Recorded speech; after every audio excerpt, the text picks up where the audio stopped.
Welcome to video 2, where we ask the question, what relationship help belonging? Okay, belonging matters. But to whom should we belong? We have limited time and energy. We cannot invest in many different relationships, groups, and communities. The expert we consulted think that trying to juggle many relationships in college life may have rather detrimental effects on student mental health. So ultimately, we have to be somewhat selective in our relationships. The question is, which relationships should we focus on to enhance our mental health and well-being?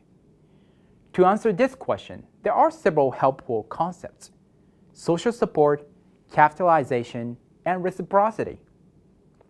Social support is one of the main predictors of mental health. Research shows that we can find social support in different relationships, including family, friends, and romantic relationships. Studies also identify two main aspects of social support: enacted versus perceived support. Enacted support is when other people actually do something for us and offer us support when we need it, whereas perceived support refers to our feeling that specific others would help us if we are in need.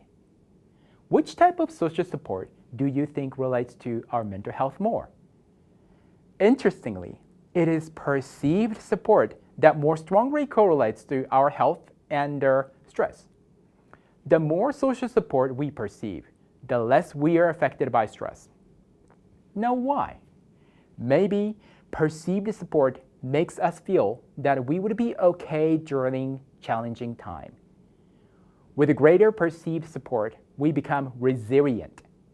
Now, who do you think would support you if you're in trouble? If you have just a few people, that is fine, because research also suggests that social support is not so much about quantity, but quality. That is, we do not need dozens of friends for social support. Even a handful of friends can be great sources of social support when you have close relationships and strong trust with them. It's important to invest our time and energy in relationships where we can perceive social support.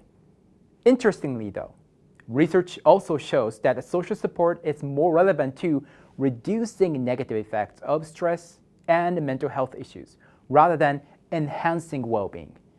So what kinds of relationships should we invest in to enhance our well-being?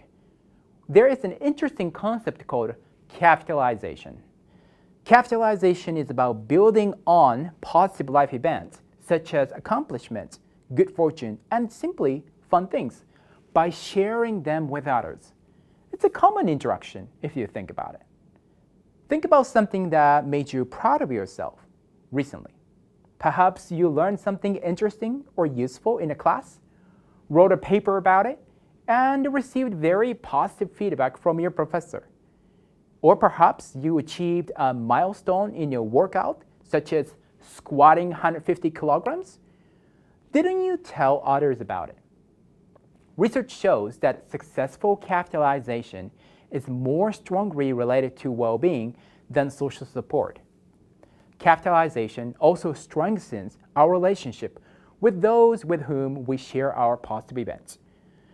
Positive effects of capitalization go above and beyond those of positive events themselves.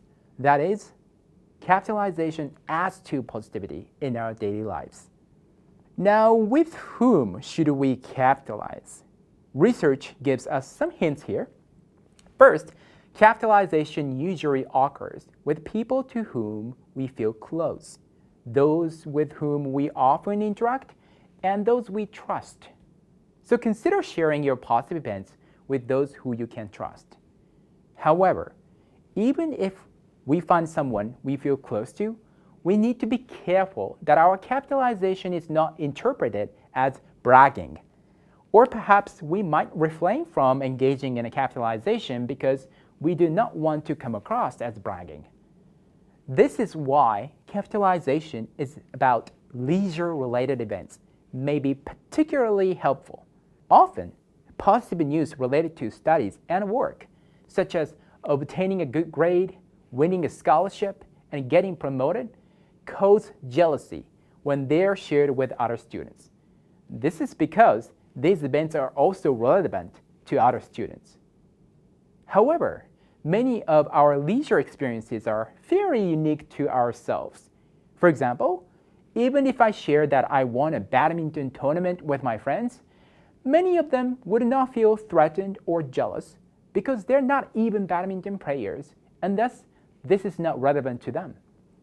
This way, if you feel unsure about capitalization related to studies and work, consider capitalization related to positive events in your leisure life. Second, the success of capitalization is influenced by the types of response we receive. Research shows that capitalization improves our well-being, especially when we receive engaging and constructive feedback rather than disengaged and destructive feedback. Suppose you worked hard in a student group and you were elected to a leadership role. You tell the good news to your friend, but your friend just says, "Oh, cool. Do you know what happened to me yesterday?" Now, this is a disengaged response, very responsive and superficial. Another friend may say, doesn't that mean more responsibilities? How can you manage those while being busy with other things? Now, this is an example of destructive responses that are overly critical and fixated on negatives. It's a killjoy. There are some people who tend to do these responses. You would probably not want to share your positive events with them. Rather, you want someone who says something like, "Congratulations, I know you worked so hard to help the club. This means club members really appreciate your work. You deserve this. Now, as a leader in a club, what do you look forward to doing?" This is an example of engaging and constructive feedback. Note how this friend is caring, positive, and genuinely interested in your success. This person even asks for more details. Now, who in your life gives this type of feedback? They are the ones with whom you want to share your positive news. And if you do not know anyone like that yet, start sharing your positive news and pay attention to responses from others. If you find someone who gives you engaging and constructive responses, cherish your relationship with them and continue to share your good fortune with them. I also wanted to tell you the obvious, but something that we can forget, especially when we experience life challenges. Every relationship is reciprocal. Building and maintaining a good relationship is about us giving them as much as them giving us. Even if someone is very supportive of us and positive with us, it is not fair to assume that this will continue if we do not do the same for them. So whenever you can, be the person with whom others can engage in a capitalization. Let them share their positive news with you and provide engaging and constructive responses. Their good news is your good news. We will practice this in this module's learning activity. Let me also share my own research a bit. When I studied the Japanese idea of ikigai, or life worth living, university students mentioned two main types of interactions they found effective in enhancing their ikigai. One is to actually engage in experience valuable to them with others. Students mentioned enjoyable, effortful, stimulating, and comforting experiences as sources of their ikigai. They are fun, challenging, new, and relaxing activities. Doing these things helped with their ikigai. However, doing them with people close to them, such as friends, classmates, and teammates, amplified the value of these experiences. Think about it. Traveling to a beautiful mountain may be a fun, noble thing to do, but sharing that with a good friend helps you feel that this particular experience is more valuable. Students also often develop close relationships through sharing valuable experiences. And many of these valuable experiences were leisure to them.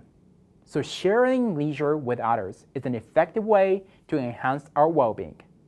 The other type of interactions students did for Ikigai was to keep others updated about their valuable experiences. For example, some students lived far away from their parents. Students would use Zoom to virtually see their parents and share stories related to their studies and leisure on a regular basis. This is similar to capitalization. However, what this idea of updating adds to our current discussion is that it's not just about with whom we share news, but also which life events we share. Focus on experiences that you find valuable, specifically something enjoyable, effortful, stimulating, and comforting. Tell them how much you value these experiences. Also, variable life experiences are not always 100% positive. Take effortful experiences as an example. Maybe you decided to work out more this semester. You set a personal goal of jogging 30 consecutive minutes, and this is challenging for you. You may experience setbacks, which causes frustration. But these negative aspects should not be left out when you update others about it. They are what makes your achievements even more valuable. Although the concept of social support and capitalization are helpful, they sometimes divide our experiences into negative versus positive. But as you know, life is messy. Negative and positive are not two separate experiences. Some experiences are positive in the long run, although they may give us some negative experiences in the short term. It is crucial that we have this holistic perspective when we think of our relationships, mental health, and well-being.